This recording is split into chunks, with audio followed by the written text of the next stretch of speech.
ازيكم يا نسور، اخباركم ايه؟ واخيرا تم الاعلان عن موعد ادراك بوت روكي رابت اللي ناس كتير كانت مشككين انه سكام، لكن طلع النهارده وصدم الكل موعد الادراك. فالنهارده ان شاء الله هشارك معاكم اخر الاخبار، والايردروب برضه هيعتمد على ايه؟ هل هيعتمد على الربح في الساعه ولا هيعتمد على عدد العملات؟ هنعرف في الفيديو بتاع النهارده، وهشرح برضه البوت للناس الجديده اللي حابه تخش البوت، وهعلمهم التريكات اللي هتزود ربحهم ان شاء الله. لكن قبل ما نبدا الفيديو ما تنساش تصلي على النبي وتنورني في جروب التليجرام اللي هينزل عليه اخر الاخبار ان شاء الله، وهينزل عليه البوتات اللي قربت تندرج، ونخش في الموضوع على طول. اول ما تفتح البوت هيكون معاك بالمنظر ده. طبعا البوت شبه هامستر في حته الربح في الساعه وطريقه تجميع العملات برضه، لكن مع شويه اختلافات في طريقه تزويد الربح في الساعه. وطبعا زيه زي هامستر، انك لو عايز ترقي الربح في الساعه عندك الكروت تحت بتقعد ترقي فيها، وكل كارت طبعا بيزود لك العملات اللي بتزود لك الربح في الساعه. فانت عشان تجيب العملات اللي في النص دي هتعمل ايه؟ عندك كذا حاجه. اول حاجه النقره على الشاشه، لكن طبعا محدش معتمد عليها اكيد يعني. تاني حاجه في خانه البوست، انك لما بتدوس على كلمه تيربو مود بتدخلك في حاله التربو، انك برضه بتضغط على الشاشه، بتضغط برضه على الشاشه لكن بتديك عملات اكتر، لكن برضه محدش بيعتمد على الكلام ده. نخش بقى الحاجات اللي بتزود عملات بقدر كبير شويه، اللي هي خانه القرن اللي تحت في النص دي.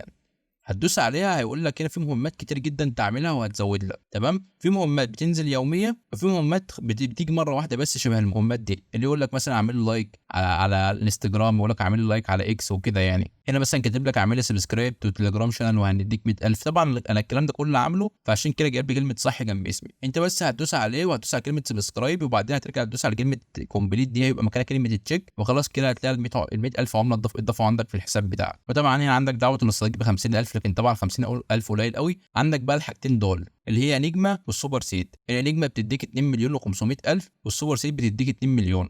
وعندك برضو الاستر اكس دي برضو هعلمك برضو ازاي بتتعامل ان شاء الله. خلينا نخش واحده واحده. الانجما دي عباره عن شويه كلمات انت بترتبهم، عليك انك انت بس بترتبهم. انت مجرد ما بتمسك الكلمه بتنزل مثلا توديها تحت هنا، هو او مثلا رقم 2 دي بتخليها مثلا رقم 9. طب هتقول لي طب انت هتعرف منين الترتيب الصح؟ هنزل لك ان شاء الله جروب التليجرام بتاعي الصوره اللي فيها الترتيب الصح، وهعرضها برضو عندكم على الشاشه عشان تشوفوا ازاي بتتعمل. فانا هعملها بسرعه وارجع لكم.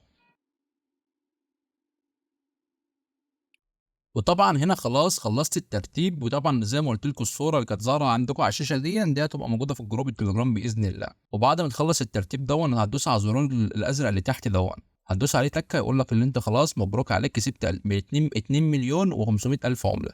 تاني حاجه هتجيب منها اللي هي السوبر سيت. السوبر سيت دي زي الكومبو بتاعها مستر بالظبط، بيبقى عباره عن 3 كروت مجهولين وانت بتدور عليهم. وبرده زي هامستر الكومبو هينزل على جروب التليجرام ان شاء الله. لكن هنا المميز عن هامستر حاجه، اللي انت السوبر سيت هنا مش بيعتمد على عدد العملات، لا، هتلاقي جنب كل كارت كلمه تشوز سوبر سيت، بحيث حتى الكارت اللي انت مش فاتحه تقدر تختاره. يعني مثلا هنزل تحت الكارت ده عايز اختاره، فاختار كلمه تشوز سوبر سيت، هتلاقي الضفه عندي فوق الكارت ده والكارت ده كده، هتلاقي الضفه عندي فوق. وبعدين بقى تدوس على كلمه تشيك كاردز، لكن طبعا مش ده السوبر سيت بتاع النهارده، فهشيل دول وهعملهم وارجع لكم برده تاني. وبرده هسيب لكم برده الصوره بتاعت السوبر سيت على الشاشه عشان تعرفوا بتتعمل ازاي.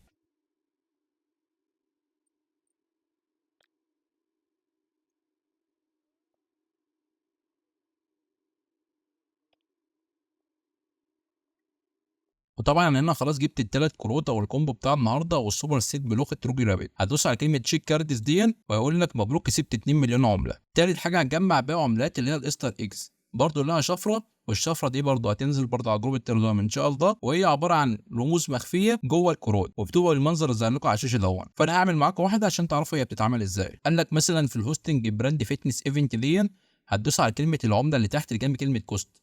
فانا اصلا عشان انا اعملها الصبحيه، فعشان كده ايه، فمش جاي لي حاجه، انا جاي لي اللي انا اعملها اساسا. تمام، لكن مع كل الكروب كده هتخش على الكارت اللي موجود عندك في الصوره، هتدوس على الرمز اللي هو عم عامل لك عليه علامه، وهتجمع 3 رموز وبرضه هتاخد المليون عمله. تمام كده وبس. خلاص كده انت عرفت ازاي هتجمع عملات. ازاي بترقي الكروت؟ عندك كلمه الموبايل اللي تحت اللي جنب الارنب، هتدوس عليها. هنا برضه عندك كروت كتير في الابجريد وفي الكلام وفي الفينشر. هتفتح كارت برضه وترقيه، وهتفتح هنا مثلا كارت تاني مثلا وترقيه، برضه نفس هامستر بالظبط، لكن الفرق هنا لازم ترقي بالترتيب. يعني مثلا عندك ده خلاص انا رقيته، يعني الصفحه دي كلها مرقيها. وبعد كده تخش على كلمه كوتش هترقيه كله، وبعدها هو اجباري يخليك تخش على خانه البطولات اللي هي الثالثه، ويخليك بقى ترقي كل اللي في البطولات. تمام كده. فانا مثلا الكارت اللي عليه الدور اللي انا رقيه هو الكارت ده، وطبعا ده اجباري، يعني هو مش اختياري، هو اجباري. ده ب 10 مليون، لازم كلمه ابجريد وخلاص هو ترقى معايا. طبعا الترقيه الثانيه ب 11 مليون، وانا طبعا معيش 11 مليون، فانا استنى اجمع 11 مليون وبعدين ارقيه. ده البوت بكل اختصار. طيب دلوقتي اللي كل الناس مستنياه، البوت هيعتمد على ايه في الايردروب؟ هيعتمد على الربح في الساعه اللي هي في النص دي، ولا هيعتمد على التوتال ايرند؟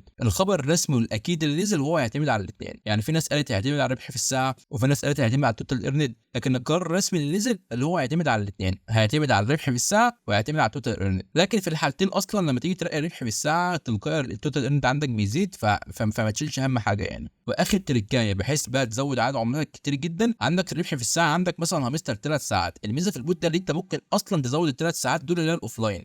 ازاي؟ هتدوس على كلمه بوست دي، تمام، هتنزل تحت اللي يكتب لك اورلي انكم ليميتد. انا مخليها 6 ساعات، يعني لو تاخدوا بالكم فوق مكتوب عندي 6 اتش انكم، يعني انا لو قافل البوت 6 ساعات بيقعد يكملها في ال6 ساعات دول. فدي لو رقيتها هتستريح جدا يعني، عشان مش كل 3 ساعات تخش على البوت. طب ودلوقتي بقى يكون موعد الادراج امتى؟ موعد الادراج والخبر الرسمي اللي نزل على صفحه اكس روكي رابت هيبقى يوم 23/9 اللي هو الشهر اللي هيبدا ده باذن الله، وده منشور رسمي نزل من ساعتين. عشان كده انا حبيت اجي قبلها بحوالي 23 يوم او 24 يوم اشرح البوت، بحيث الناس اللي لسه ما اشتغلتش تلحق تشتغل على البوت. طب بالنسبه لسعر العمله يبقى كام؟ هو توتال سبلاي زي ما انتم شايفين كده على الشاشه 21 تريليون ار بي تي سي، اللي هي العمله اساسا بتاعه روكي رابت، تمام كده. فده معناه ان في سيوله كتيره جدا في العمله، فان شاء الله العمله يبقى يكون سعرها كويس باذن الله. لكن هل تتوقع حرق اصفار؟ ممكن يحصل حرق اصفار، عشان التوتال ايرند 142 مليون عندي يعني كتير جدا، فاكيد هيحصل حرق اصفار يعني. لكن ان شاء الله العمله تنزل بسعر كويس باذن الله حتى لو في حرق اصفار. وبس كده يكون الفيديو بتاع النهارده. ما تنساش لو عجبك الفيديو تعمل لايك وسبسكرايب، ويا ريت تنورونا في جروب التليجرام تحت، هينزل عليه زي ما قلنا الكومبوات ورفاعي استفسار هنحله هناك باذن الله. واشوفكم على خير الفيديو القادم.